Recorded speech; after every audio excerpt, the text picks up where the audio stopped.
Come to Beyond the Sermon, Season 2, Episode 2, where we dive deeper into faith, healing, and hard questions that are not often answered on Sunday sermons.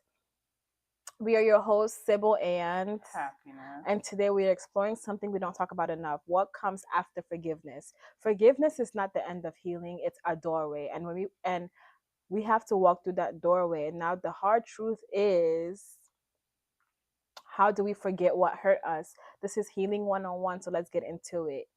Before we start, I have a little game that I want to play. It's called Truth or Myth. So I'm going to read a statement, and you're going to tell me if you think if it's a truth or a myth. Okay. If I forgive, should I never feel hurt again? Myth. Christians should always reconcile with everyone. I don't know. Myth. Healing means forgetting what happened. Myth. Try. I must pretend everything is okay once I forgive. Myth. Oh no. Myth. So, what does it really mean to heal in Christ? What does that process look like for you? I guess to release that person and just like, well, more so. I can't answer this question. I'm not. I don't think I've forgiven in the Christian way. Like, it doesn't have to be a person. Like, just because I don't think. I think for me, um, like it's not even about it's like the healing. Like, what does healing look like for you? I guess is when I'm no longer dwelling on that thing or like the hurt that was felt at some point. And then what does, like, when we say like no longer dwelling? Because so let's say that, like, Susan did something that really really hurt you, and then you know how like somebody like does something to you, and then when you hear the person's name, it's like, it'll start from all over. yeah. Again. So what, like, essentially what I'm trying to say is that, like, the completeness of healing would be, oh, when I no longer feel that, like, I hate them when you hear their name. I suppose, but like, there's some. Yeah, I agree. I agree with you. No, but there's what? But no comments. Not there yet. Try. Then how are we gonna do healing 101? If you haven't yet arrived. I mean, but I guess that's the point of Healing 101 today. We're gonna walk, like, remember in season 1 we walked through the art of forgiveness. Wait, actually, I have forgiven certain people that before when I hear their name, I just wanna go and fight. But now I've let that person into my space to meet my family and even my child. So yes, I guess I have done some sort of I have done forgiveness that is like Christ like or Christian like. So now when you hear that person's name now, like, how does it make you feel? It doesn't matter to me anymore. Is it because you've truly, like, let it go, or you just don't care? I feel like I've truly let it go because yeah, I think I actually truly let it go because at some point in time, kind of talk about that person next to me. They cannot breathe next to me. Like if I see them, I'll just pass them by, and it'll But just be today, if you see them, would you speak? absolutely. Okay.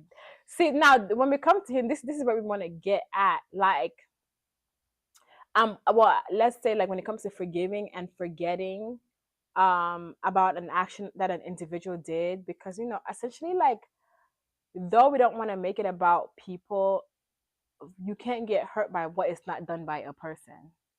Okay. I feel like every hurt comes from, like, the something comes from someone, right? Okay. Because what else could hurt you if the entity did not come from a human being? So even though we don't try to, like, make it about a person to person thing, that's essentially what it is the action that an individual did. And I think the essence of, like, healing is that when you see the person that has offended you, you no longer feel that, like, anger, because there's a feeling that you get inside of you, especially when you've been, like, really hurt, and real hurt comes from real love, right? So some from something that you feel like, from somebody that you feel like, dang, like, I did not expect this from you. Because a stranger can hurt your feelings, but it's surface level. Yeah, they, you might run into that same stranger again in a couple weeks, couple months. You don't even know that that's them. Exactly, but it comes from like for you to be like deeply hurt to a point where you have to heal from something. There had to be like a real love there, Hmm. like essentially like ultimate betrayal. And when I was working on this, I was like thinking, like, what does like forget, like, what does when people say forgive and forget, what does forget mean? Like when they say that, okay, God, Jesus forgives and forgets, like what is the art of forgetting? I wouldn't know. I would not know. I remember. And I think, and that's a thing too, like so when I was like going through this, I had to like look up like what forgetting is and how like Jesus truly forget. It's not that he does not remember, because he does, because he said that on judgment day will be judged by the things that we did and whatnot. So then when we repent and we ask for forgiveness, like what does it mean to forget when Jesus forgets our sins? Would it be not to use, not to like use that against them or something like that? Is that Mm-hmm. what forget would be in this instance? Yes, it's a choice. It's not that it's not sitting in your memory; it's there, but you're now making the active decision to not use it against them. So you're not gonna use what. So now, if I said that I forgave you, you hurt my feelings, and I forgave you, Hmm. and I decided to reconcile with you, because when you like Jesus reconciles with us every time we repent. Right. But there comes to a point where the reconciliation is not there, and that's the honest truth. When you do blasphemy, Hmm. there's no reconciliation after that, Right. and that's the thing. It's not that he does not love you anymore. Let me ask. So you know how forgetting will be quote unquote not using that thing against them, or like, so let's just say somebody did something to that was very hurtful. You forgive this person, and you're quote unquote trying to forget. Would you bring that person back into your space, and because then they will get a chance to do that certain thing again? Yes, but it depends though. Like so, when it comes to reconciliation is a choice. It's not by force. Right. I feel like when we're doing reconciliation, you are now putting yourself in a place where it's like, for me one time shame on you, for me twice shame on me. Right. So at the end of the day, reconciliation is something that you have to decide if it's worth it. So yes, you're bearing the risk of the fact that, okay, if I reconcile with you, you could possibly do this with me, but then it's you're trusting that they were sincere Hmm. in their act. Well, it's action based, because at this point, like you're sorry doesn't really, it's just words, but it's the action. What are you gonna do for like for me to accept back into my space? I need to see a change. Yeah, I guess. But you know, some people feel like even if you forgive them and you don't reconcile, then that means you've never you did not truly forgive them. But that's inside of them. That means I've not forgotten. That's not forgiving themselves. Because yeah, I can forgive you and never reconcile with you again. But reconciliation is giving you the chance to come back into my life and possibly do the same thing again. So no, not everybody gets that kind of.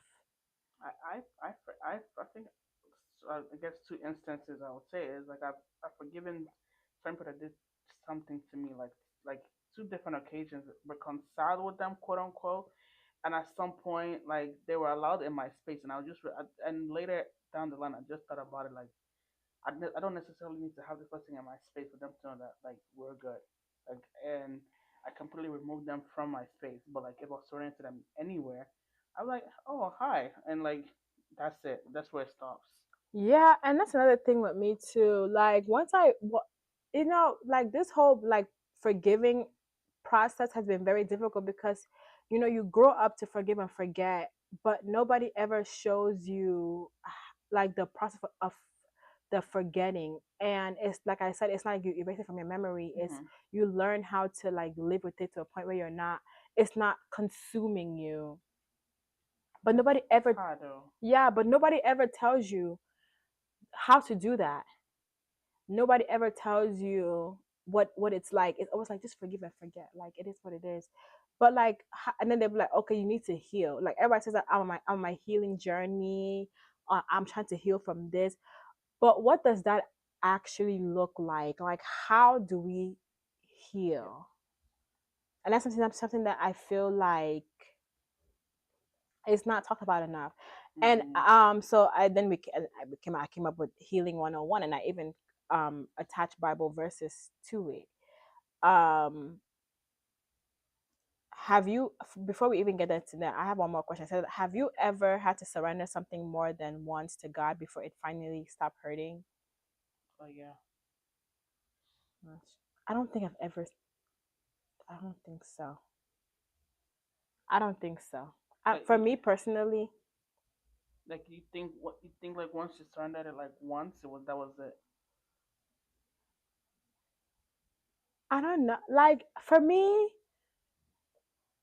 I don't know because from like I said, this process is hard. I would be like, like what does surrendering to God even look like? Like Because basically just giving it to God and like letting it go. But me, I cannot even lie. I've gone to give it to God before and I got and carry it back because it was still like exactly, paining me in my chest. And I said, exactly, God, you take control of this person. You deal with this person. And yeah, I'll go back and start telling you a piece of my mind that I did not tell you. So I guess surrendering into God would be just like, God, I give this to you. Do with this person as you will. Handle it as you deem fit. Because if I did my own, it might just be ghetto. so healing tips after forgiveness. So for the first tip for me would be honest about the pain. Don't rush past what still hurts. God invites truth and not performance. And I think that growing up, like in our faith, they're just said like before the sun goes down, you have to forgive. Mm-hmm. So then I feel like we then rush. Absolutely. Or don't go to, and then the new thing that they tell couples now is don't Don't go go to to bed bed angry. angry. If I'm vexed and I want to sleep, I'm gonna go to sleep because of that's how some of us. Because honestly, sleeping to some people is a coping mechanism. Like okay, fine, don't go to bed angry. That's a valuable advice, right? It's good. It's sound. If we now talk and you say you're sorry, I say I'm sorry. Okay, I forgive you, but I'm still vexing inside. I'm gonna go to bed and I'm still gonna be angry because yeah, you're sorry, but that's that instant. Mm-hmm. That's to me that's instant gratification. And for me, it's like don't rush past the head. I've learned that sometimes when something really hurts me, I'm gonna sit in that and actually like understand the hurt so that you can now You see gotta it coming. communicate like exactly what hurt. Because a lot of the times when something hurt you and you're talking about it right then and there, it just gets blown out of proportion. The person that vexed you now, they're now carry their own and join you, and it just becomes one huge thing when it could have been not that big. Yeah, and sometimes people do need time. They need space, and some people don't want that. People feel like once they have said I'm sorry, That's it. everything should be back to normal. But No, but that's not how it works. yeah, things need time. And the verse that I associated with this was Psalm 34 verse 18, where it says that the Lord is close to the brokenhearted and saves those who are crushed in spirit.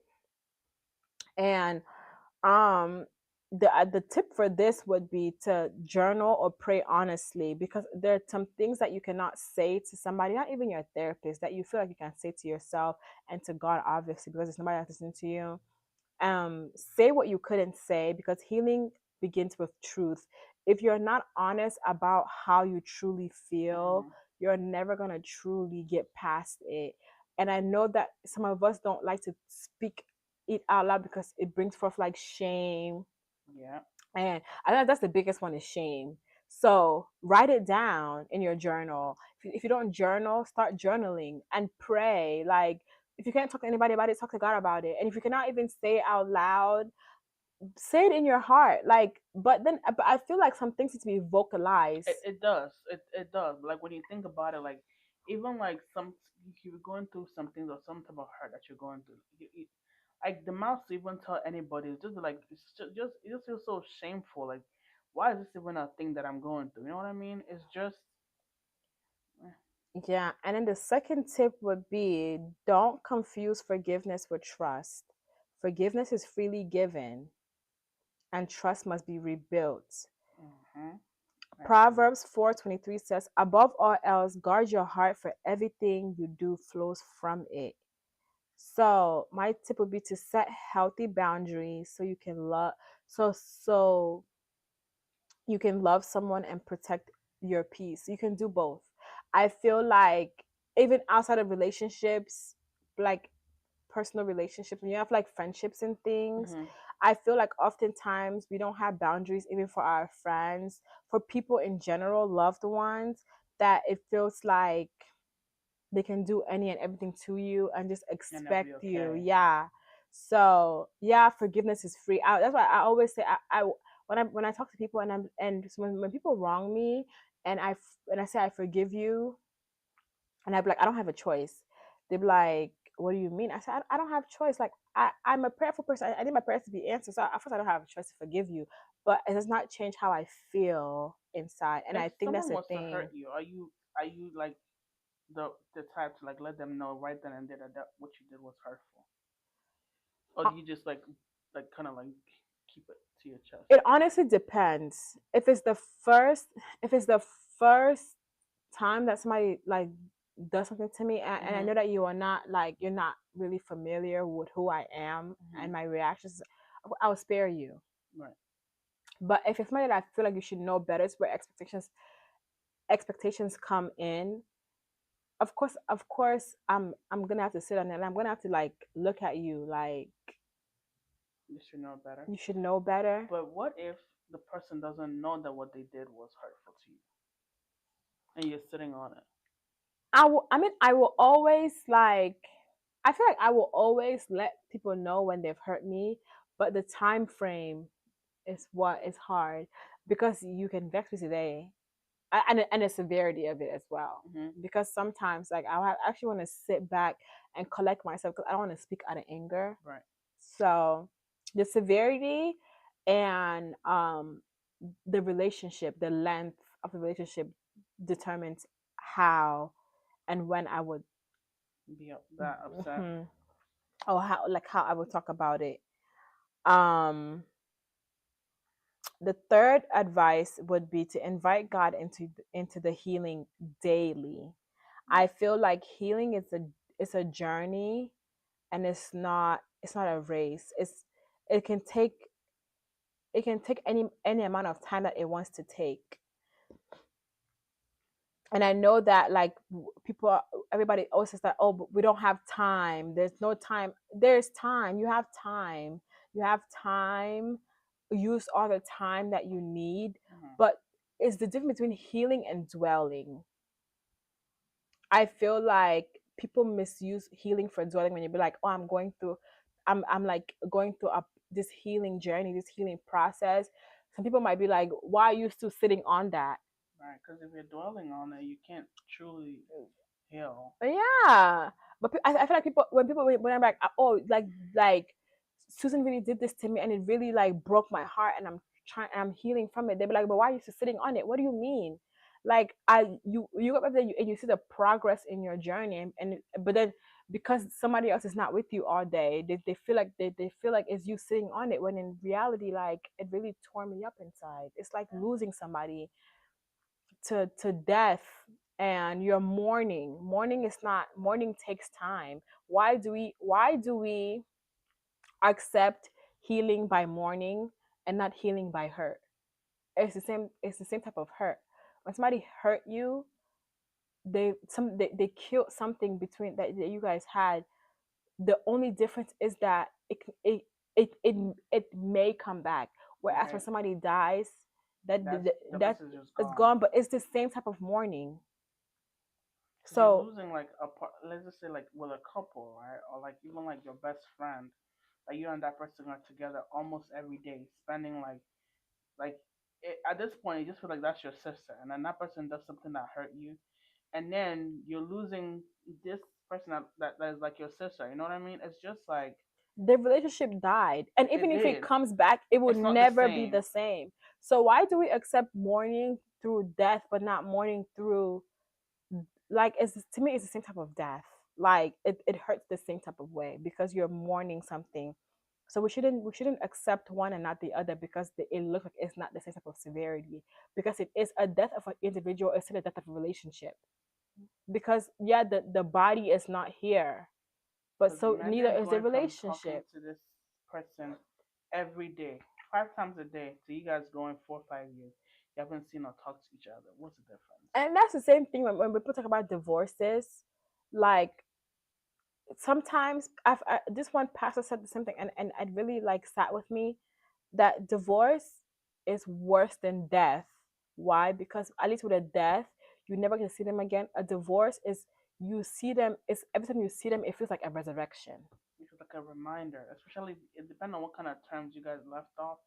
Some people divorce on like, well, very few of them divorce on like mutual ground where they're like, okay, this is not working for us. We can kumbaya, be friends, but it's at the end of the day, it's not the Never same. the same. Healing is not just a one-time fix; it's a relationship with the healer. Jeremiah 30, verse 17 says that, but I will restore you to health and heal your wounds, declares the Lord. So, for this, I would advise individuals to start each day with a short prayer like, God, I can still, because, oh, another thing is that healing is not linear, it's up and down. And I always say it like this: you ever know when like you're in a hospital, they put you on the heart monitor, and how does your heart beat like this? Mm-hmm. And if your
I think they're about to die because mine blinks green and I red. just went off again.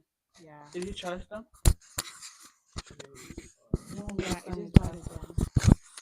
Mine, Yeah, just turned off. nah, mine blinked red. I'm just